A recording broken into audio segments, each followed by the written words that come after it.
ప్రొద్దుటూరు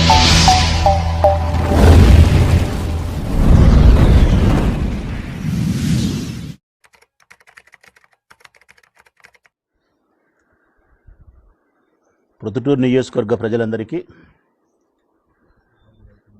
మీ సోదరుడు రాచమల్లు హృదయపూర్వకంగా నమస్కరిస్తూ, ఇది ముఖ్యంగా మన ప్రొద్దుటూరు నియోజకవర్గ ప్రజల కోసమే ఈ పాత్రికేయుల సమావేశం. పూర్తిగా ప్రొద్దుటూరు నియోజకవర్గ ప్రజల కోసమే. కారణం, ఒక వారం 10 రోజుల క్రితం అనుకుంటా, గౌరవనీయులు పెద్ద ఆయన మన ఊరి ఎమ్మెల్యే వరదరాజిరెడ్డి గారు ఒక పాత్రికేయుల సమావేశాన్ని నిర్వహించి,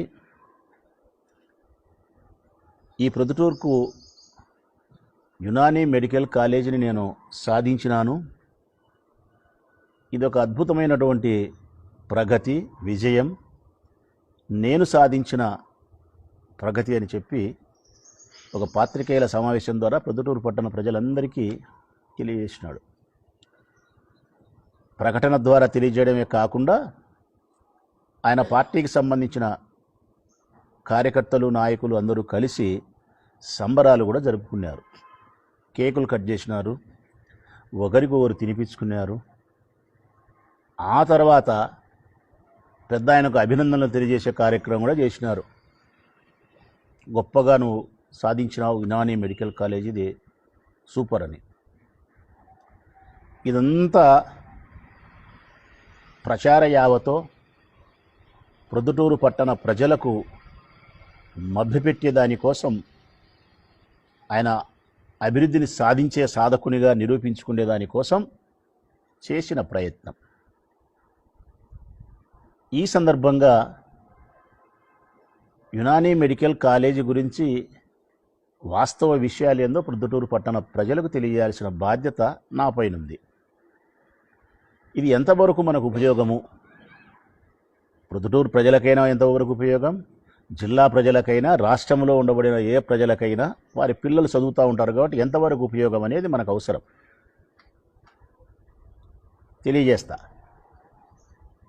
సవివరంగా మీకు తెలియజేసిన తర్వాత, మీరు విన్న తర్వాత నిజంగా ఇది మనకు ఉపయోగమా కాదనేది మీరే జడ్జిమెంట్ ఇవ్వచ్చు, ప్రజలే ఇవ్వచ్చు.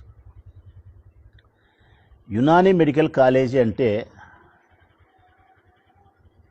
దాన్ని కరెక్ట్గా మన అర్థం చెప్పాలంటే BUMS అంటారు ఇంగ్లీష్లో, bumps, BUMS, bachelor of Unani and medical surgery.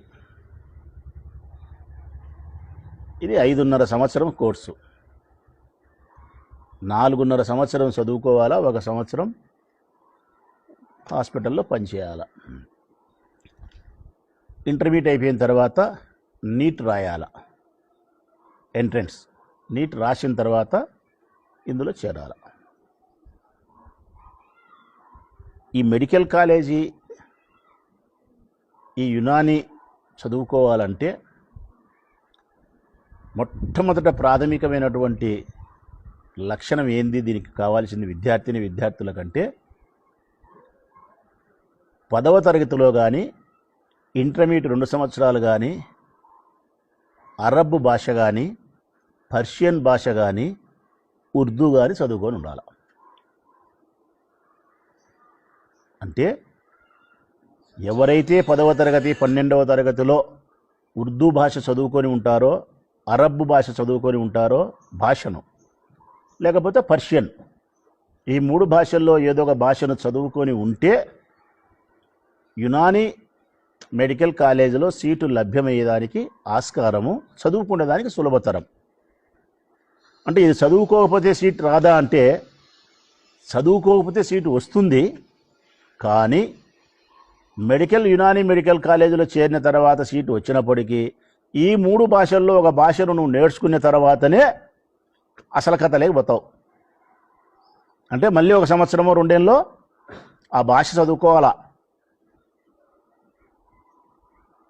నాడ దొరికిందని గుర్రం కొన్నాడు ఒకడు. గుర్రం దొరికితే నాడ కొంటే పర్వాలే, నాడ దొరికితే గుర్రం కొన్నాడు. యునానీ మెడికల్ కాలేజీలో చదువుకునే దానికోసము అరబ్ భాష వచ్చిండాల, పర్షియన్ భాష వచ్చిండాల, ఉర్దూ వచ్చిండాల. నేను అడుగుతా ఉన్నా ప్రజలను, ఎవరైనా 100కి 90 మంది ఈ భాషలు వచ్చి ఉంటాయా?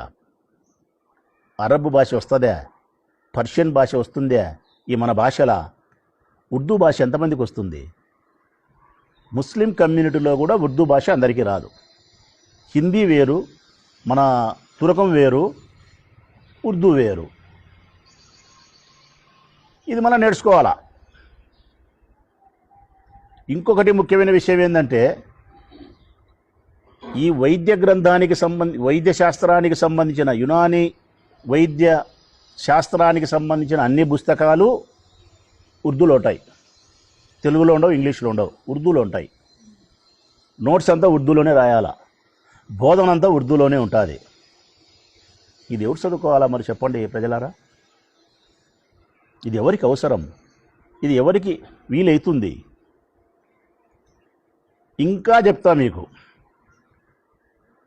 నీట్ రాస్తారు. నీట్ రాసిన ప్రతి విద్యార్థి ఏం కోరుకుంటాడంటే ఎంబీబీఎస్ సీట్ కావాలని కోరుకుంటాడు జనరల్. ఆ మార్కులకు ఎంబీబీఎస్ సీట్ రాకపోతే నెక్స్ట్ ఏం కోరుకుంటారు? పశువులకు సంబంధించిన వైద్యం చేసేదాన్ని కోరుకుంటాడు. అది రాకపోతే ఏం కోరుకుంటాడు? హార్టికల్చర్ అంటాడు. అది రాకపోతే ఏమంటాడు? ఇవన్నీ అయిపోతే చివరన స్క్రాప్ ఏది తెలిసిన? యునాని స్క్రాప్.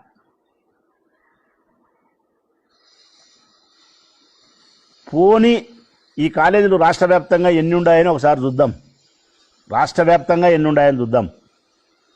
ఆంధ్రప్రదేశ్ రాష్ట్రానికి సంబంధించి 26 జిల్లాలకు సంబంధించి 5 కోట్ల మంది ప్రజలకు సంబంధించి 1,60,00,000 మంది కుటుంబాలకు సంబంధించి ఒక్క కాలేజ్ ఉంది ప్రజలారా. యునాని కాలేజ్ ఒక్కటింది, ఒక్కటే. అది గవర్నమెంట్ కాలేజీ, ప్రైవేట్ కాలేజీ లేవు, ఒక్కటే. అది కర్నూలు ఉంది. ఇంకా ఆడలేదు ఈ ఆంధ్రప్రదేశ్ అనే భూమండలంలో. కారణం డిమాండ్ లేదు, కారణం చదవడానికి ఆసక్తి లేదు. చదవాలనుకునే వాళ్ళకు భాషతో సమస్య ఉంది. చదువుకున్న తర్వాత కావలసినంతవంటి భవిష్యత్తు లేదు. సీట్లు ఎన్నో తెలుసునా? సంవత్సరానికి 5 కోట్ల మంది ప్రజలకు 1,60,00,000 మంది కుటుంబాలకు సంబంధించి యునాని మెడికల్ కాలేజీల సీట్లు సంవత్సరానికి 60. 1,60,00,000 కుటుంబాలకు 60 సీట్లు ఉన్నాయి. బా, ఈ 60 సీట్లు కూడా అయిపోవంట. దీన్ని బట్టి అర్థం చేసుకోవాలా ఎంత గొప్ప కాలేజీ ప్రొద్దుటూరికి మా పెద్ద ఆయన సాధించి పెట్టినాడు. మన పిల్లలకు ఎటువంటి వైద్య శాస్త్రాన్ని అందించడానికి భవిష్యత్తుకు బంగారు బాట వేసినాడో. మరి ఒకరి మూతులలో ఒకరు కేకులు తినిపించుకోవచ్చో తినిపించుకోకూడదో ఇంకా ప్రజలే చెప్పాలబ్బా దీనికి. ఇది ఎవరు కోరుకోరు, ఎవరు ఇది తీసుకోరు. ఎవరికి తరంగానిది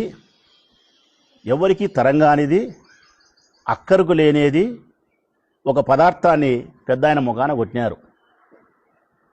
ఒక పదార్థాన్ని అట్ట కొడితే ఈ పొద్దుటూరు ప్రజలను మభ్యపెట్టేదానికి పెద్ద ఆయన ఆ పదార్థాన్ని దేవుని ప్రసాదము అమృతం అన్నట్టు కళ్ళకు అద్దుకొని తిని, మీరు కూడా ప్రసాదం ఇది దేవుని ప్రసాదం తినండి అన్నాడు. వాస్తవానికి అది చెడిపోయిన పదార్థం, అందరూ తిరస్కరించిన పదార్థం. దీనికి ఇంత ప్రచారం అవసరమా పెద్ద ఆయన? సరే, ఏదైనా మంచిదే కదబ్బా, 60 అయినా 50 అయినా సీట్లు తెచ్చినావు యునాని మెడికల్ కాలేజీ, నేను కాదల్లే. నువ్వు సాధించినావా? నువ్వు సాధించలే. ఎవ్వరూ అడగనేది అట్ట మన ముఖాన కొట్టినారు. అది కూడా నువ్వు కాదు, ఆరోగ్య శాఖ మంత్రి ఎవరైతే ఉండారో సత్యకుమార్, ఆయన ప్రొద్దుటూరులో ఎప్పుడో సంసారం చేసినాడు కాబట్టి ప్రొద్దుటూరు మీద కొద్దిగా నాదని నుండి ఏదో ఇచ్చినా అనిపించుకోవాలని చెప్పి దేవుడు ఆశించలే కాబట్టి ఈ ముఖాన కొడదామని మన ముఖాన కొట్టాడు ఆయన. దీనికి నువ్వేదో చంద్రబాబు నాయుడు అడిగినట్టు కాదు ప్రజలారా. ఈ కాలేజీని ఎవరు కోరుకోరు, ఎక్కడ కాలేజీ లేదు, ఉండబడిన ఇబ్బందులు ఇవి దీంట్లో ఉండేది. కానీ వాస్తవానికి ఎన్నికల కంటే ముందు పెద్ద ఆయన చెప్పినది పెద్ద ఆయన కుమారుడు కొండారెడ్డి గారు చెప్పినది ఈ ప్రొద్దుటూరు నియోజకవర్గానికి నేను ఒక మెడికల్ కాలేజీ సాధించి పెడతాను అని చెప్పినాడు. ఈ ప్రొద్దుటూరు పట్టణ ప్రజలందరి తరఫున మీకు ఓట్లేసి గెలిచినారని మీరు అనుకుంటున్నారు కాబట్టి, నేనైతే అనుకోవడంలే, ఈవీఎం మిషన్లే, ఎన్నిసార్లైనా నా పాయింట్ అదే. మోసం చేసే గెలిచినారు మీరు, నిజాయితీగా గెలిచలే. మీరు ఎన్నిక కాబడినారు కాబట్టి ఏ రూపంలో అయినా కానీ, ఎన్నికల కంటే ముందు మీరు ఇచ్చిన వాగ్దానం ఏమైతే మెడికల్ కాలేజ్ ఉందో మీరు మెడికల్ కాలేజ్ తీసుకురావాలా. 2 ఏళ్ళు గడిచింది, ఇంకా 3 ఏళ్ళు ఉంది, తీసుకురావాలా. మీరు మెడికల్ కాలేజీ మీరు తీసుకురాకుండా ఎవరికి అక్కరలేనిది, పిల్లలకు ఉపయోగపడేది, చదువుకోనేది మన ముఖాలు ఇసిరి కొడితే ఆ దీసగచ్చి ఇదేదో పెద్ద మేలు చేసినా అన్నట్టు చెప్పుకొని మెడికల్ కాలేజీ యొక్క చర్చను ముగించాలా అనుకున్నారేమో. కుదరదు, అది మీరు సాధించాల్సిందే. మెడికల్ కాలేజీ మీరు సాధించి తీరాల్సిందే. యునానీ మెడికల్ కాలేజ్ ద్వారా మీరు మెడికల్ కాలేజీ యొక్క సాధనను మీరు విస్మరించినామని అనుకుంటే మాత్రం కుదరదు. తప్పకుండా మేము ప్రశ్నిస్తూనే ఉంటాం. ఇంకా ప్రజలారా, యునానీ వైద్యం గురించి కూడా మీకు తెలియాలా. ప్రజలకు ఇది ఎంతవరకు మనకు ఉపయోగం, ఎంతవరకు ఉపయోగం కాదనేది కూడా మీకు తెలియాలా. అసలు యునానీ అనే పదమే మన పదం కాదు, గ్రీకు పదం. అది గ్రీకు పదం. ఈ వైద్యమే గ్రీకు దేశంలో పుట్టింది, భారతదేశంలో పుట్టిన వైద్యశాస్త్రం కాదు ఇది. ఎక్కడో గ్రీకు దేశంలో పుట్టినటువంటి వైద్యశాస్త్రం. తర్వాత దాన్ని ఇస్లాం మతం డెవలప్ చేసింది. పర్షియన్స్ కానీ, అరబ్స్ కానీ, ముస్లిం కంట్రీస్ కానీ దాన్ని డెవలప్ చేసినాయి. ఇది అంతర్జాతీయ వైద్యశాస్త్రం అని ఒకసారి పరిశీలిస్తే ప్రజలారా, ఇది ప్రపంచంలో ఎక్కడా లేదు, కొన్ని దేశాల్లో మాత్రమే ఉంది ఈ వైద్యశాస్త్రం. ఇప్పుడు మనం ఎంబీబీఎస్ చదివినాము, రష్యాలో చదువు, అమెరికాలో చదువు, జర్మనీలో చదువు, ఎక్కడ చదువు, మెడికల్ చదివితే కానీ ఎక్కడైనా వాడు డాక్టర్, ఎక్కడికైనా పోయి వైద్యం చేయొచ్చు. కానీ యునానీ మెడికల్ చదివితే కొన్ని దేశాల్లో మాత్రమే వైద్యశాస్త్రం ఉంది. అంతర్జాతీయమైనటువంటి వైద్యశాస్త్రం కాదు, విలువ లేదు. పోనీలబ్బా, భారతదేశం వరకైనా మనం అనుకున్నాము, భారతదేశంలో ఉంది, జాతీయ స్థాయిలో ఉంది అనుకుంటే 6 రాష్ట్రాల్లో ఉంది భారతదేశంలో. ఆంధ్రప్రదేశ్లో ఒక కాలేజీ, తెలంగాణలో, కర్ణాటకలో, మహారాష్ట్రలో, ఢిల్లీలో, ఉత్తరప్రదేశ్లో. ఇంకా భారతదేశంలో ఎక్కడ లేవు ఈ కాలేజీలు. ఈ యునానీ మెడికల్ సీట్ సంపాదించుకొని చదువుకునే పిల్లలు ఎవరైనా ఉంటే వీళ్ళు పెద్ద పెద్ద సర్జరీలు చేసే అర్హత కూడా లేదు. పెద్ద పెద్ద సర్జరీలు, నేను కాన్పు చేయొచ్చా, నేను కడుపు కోవచ్చా, నేను కిడ్నీని కడుపు కోవచ్చా, లేకుంటే పేగులకు ఏదైనా ఇబ్బంది వచ్చి కడుపు నొప్పి వచ్చి నేను చేస్తా, ట్రాంకియాస్ లేవు. మీరు పెద్ద పెద్ద సర్జరీలు చేసే అధికారం కూడా వీరికి లేదు. చిన్న చిన్న సర్జరీలు చేయొచ్చు. అంటే పిరేకు గుల్లలు వేసింది, ఏడా పిరేకు ఒడగులలో వేసలే సార్, అది ఒడగులో తెంపు పెట్టడం, ఎర్రమట్టి పట్టిస్తానేమో చూడి, అట్లాంటి సర్జరీలు చేయొచ్చు వీళ్ళు. ఈ వైద్య శాస్త్రానికి సంబంధించి ఇది ప్రధానంగా ఎట్టుంటుంది వైద్యశాస్త్రం అంటే, మొక్కల మీద లేకుంటే ఖనిజాల ద్వారా జంతువుల యొక్క మూలాల నుంచి తయారు కాబడిన ఔషధాలు ఇవి. మొక్కల్లో నుంచి సహజమైన ఔషధాలు ఏవైతే ఉంటాయో అవి తీసుకుని తయారు చేయాలి. లేదంటే భూమిలో దొరికే ఖనిజాలు ఏవైతే ఉన్నాయో వాటి ద్వారా, లేదంటే జంతువుల యొక్క మూలాల నుంచి, వీటి నుంచి మందులు తయారు చేయాలి. ఈ వైద్యశాస్త్రం అంతా ప్రధానమైన దృష్టి దేని మీద పెడతారంటే ప్రజలారా, జీవన శైలి మీద పెడతాది ఈ వైద్యశాస్త్రం.